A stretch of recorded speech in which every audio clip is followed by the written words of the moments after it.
Genshinimpact has a lot of really good characters. Some are some of the best characters in the game, but some are the worst. Today, we're going to be talking about every single Hydro character in Genshin ranking them from worst to best. Some of these characters were so hard to rank. If some of your favorite characters are on this list and they're low on the list, I'm sorry, it is what it is. In this video, we're going to be talking about how versatile they are, how many teams they can be worked in, how good are they in that set teams, the level of investment. Do they need a lot of 5-star characters to be paired with, high investment in artifacts? All of that will be placed into these characters. Starting at the very bottom, we have Hydro Traveler. Oh my god, bro. Oh, hell no, man. What the fuck? Anyways, moving on to the next character, we have Candace. Candace honestly has not a single use before C6. Her elemental burst gives Hydro Infusion, which could lead to some pretty cool teams. She buffs elemental damage with your auto attacks. So she was built to be an Ayato support, kind of. You then soon realize that you're just better off running any other off-field damage dealer or another support character. As a buffer, she doesn't offer almost anything to a large spread of characters. Her personal damage is really low. She does have one good team at C6, being Nilou Bloom. And that's a pretty good team where Candace outperforms some of the Hydro characters, but it's too niche for me to put her any higher than second last worst character. Next is Barbara. In all honesty, I do have pretty nice things to say about Barbara.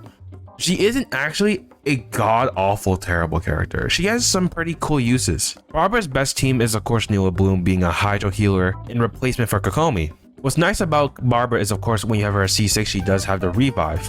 Her burst having really high healing is nice, but it's an 80 burst cost.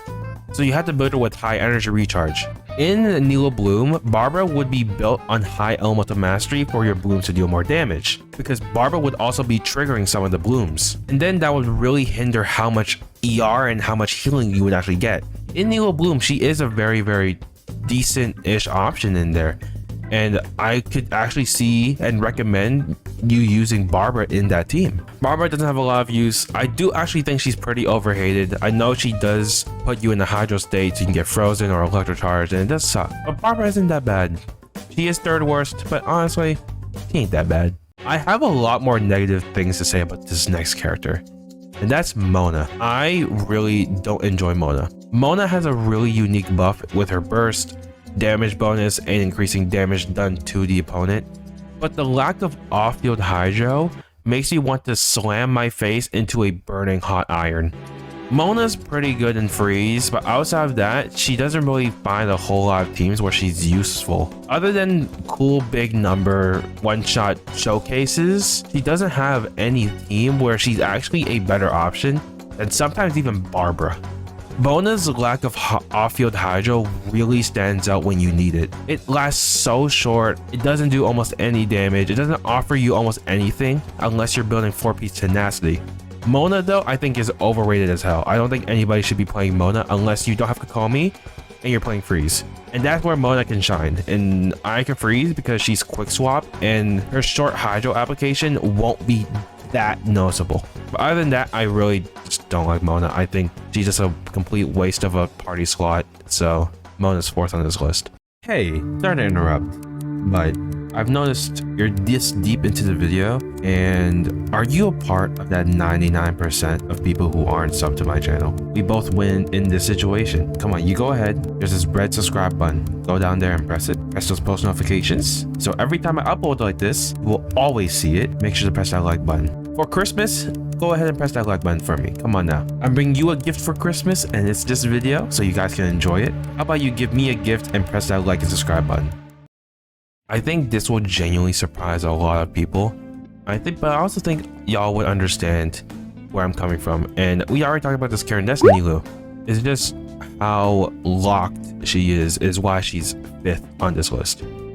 Every single Hydro character that we're going to be talking about later in this video has either a high spread of teams that they can be played in or significantly less investment placed into them. Now, Nilou doesn't need high investment in artifact-wise and even talent-wise. Just level up her weapon, level her to 90, and put her on triple HP.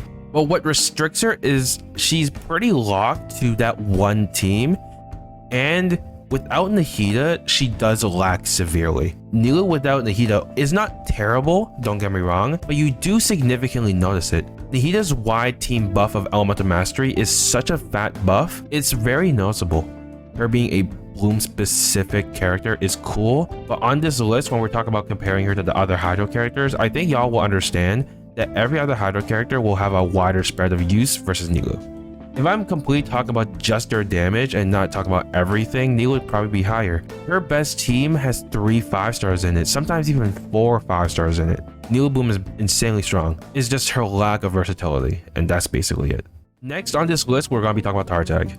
Tartag's best team is with Bennett, Xiangling, and Sucrose, or Kozwa if you want that too. And it is one of the fastest speedrun teams in the entire game. It will clear almost every single bit of content. There has never been a floor in Survival Abyss unless there's Pyro or Hydro resistance, completely like immune damage, where this team does not just dumpster on it.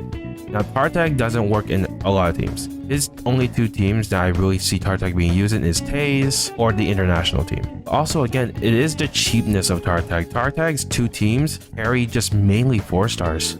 His artifact sets are very versatile. You can run so many 2-piece bonuses or even 4-piece sets. There's so much versatility. Xiangling you can get for free from Abyss, and Bennett and Sucrose are also 4-stars that you can probably get very, very easily just from summoning on any banner they're on. And I think that's why Tartag is a little bit higher for me than Nilou. Next is Kokomi. And the reason why I put her higher than Tartag in this case is simply because of Furina. Furina has made Kokomi significantly higher praise because of AoE healing from her burst. But even before that, she had some pretty good teams, her being the best Hydro support in Freeze, Kokomi Taze as an on-field Hydro character, Nilou Bloom, and again, as I mentioned, pairing her with Furina in Mono Hydro. She has a lot of healing from her skill. It lasts significantly longer than Mona. She's super easy to build. Just HP and ER is all you need from her stats. And that is basically it. I don't really have much to say about Kokomi. She's just a pretty good off-field Hydro support character that can also heal, right? And she can be played in a lot of different ways. So that's why she's a little bit higher than most of the other Hydro characters. Next is gonna be Ayato. As a carry, playing him in like Taze or in Vaporize and like in National, he's not better than Xingqiu or Tartag. In Hyper Bloom, he's okay. He's pretty good in there, but again, there's another Hydro characters that are just as good, if not better. In Freeze, as an off-field Hydro application, he's good, but he's worse than Kokomi. So again, he's like a jack of all trades. He's never amazing, insane in anything, but he's always solid and good. I think that's why I want to put him a little bit higher, is that he can be played in a lot of different ways, played in a lot of different teams, played in completely different roles, and he's still pretty good in all of them. He's always a 6 to 7 out of 10 in a lot of teams in a lot of cases. So I think that's where he shines. Just how versatile he is. So that's where I'm going to rank Ayato, just slightly higher than Kokomi. Down to the final 4 characters, Furina is going to be 4th on this list. The reason I put Furina lower than the next 3 characters is simply for the fact that not a lot of people can access her kit to the max.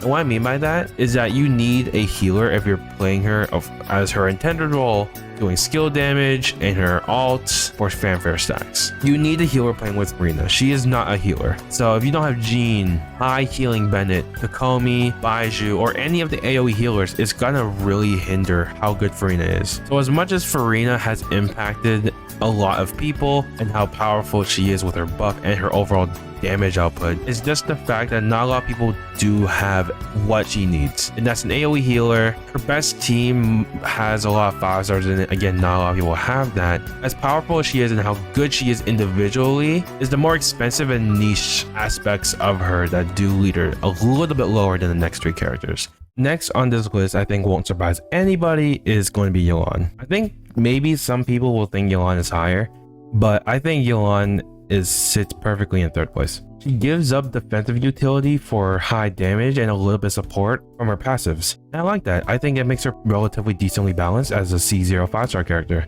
Slower Hydro app than Xingqiu. In double Pyro Vape teams, unfortunately she isn't enough Hydro, but because if you have Yelan, most of the time you have Xingqiu, you can play double Hydro. In solo Hydro, if you have too much Pyro on your team, because I know a lot of people, since they don't have Zhongli, they use Coma for example, it's not enough Hydro for you to be vaping Hu Tao. There will be times where you're going to be vaping Yelan instead. Yelan will be the one vaping. And that's not what we want, right? But her best teams aren't really paired in solo hydro, it's always double hydro. So I'm not trying to downplay Yelan because she isn't that great in solo hydro. It's more that I'm trying to say you should be playing Yelan with Xingqiu. It's how good those two are paired together. Super easy to play. What more can I say about Yelan that hasn't already been said? Yelan is easily 3rd place on this list. I think you can argue this next character maybe being number 1. The difference between the two is a little bit too far. Let's talk about Neuvillette. Neuvillette is the 2nd best hydro character in the game. I think a lot of people may put him number 1. Neuvillette, single-handedly in my opinion, is the best carry in the game. High damage output, you basically never die, you can kite away from bosses or enemies. You just don't die if you're playing Neuvillette because you can just heal yourself back. One of his best weapons are free to craft. We just got a new event weapon for him.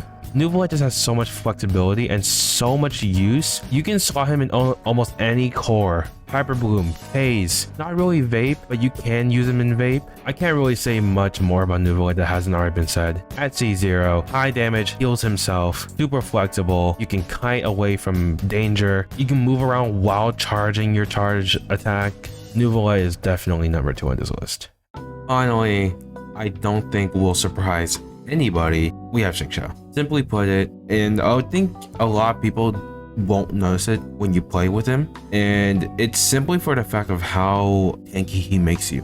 Xingqiu has the best single target hydro app in this game. No one can compete. A character who enables so much DPS for so many teams, and almost crucial in those teams. So he is one of the best offensive supports in this game. Let's add the fact that he also heals a little bit, on top of the damage reduction, on top of resistance to interruption. And damage reduction can stack up. So you pair him with Beidou, who also has damage reduction. You are almost 50% tankier with Xingqiu. A character like Xingqiu, who has such high damage, it enables so much damage, to not also have some of the best defensive support utility in this game. If you guys disagree, let me know in the comment section below. Also, let me know if anybody on this list you disagree with. In the comment section below, I'll be happy to read absolutely none of them. Alright, I'm taking my ass to bed.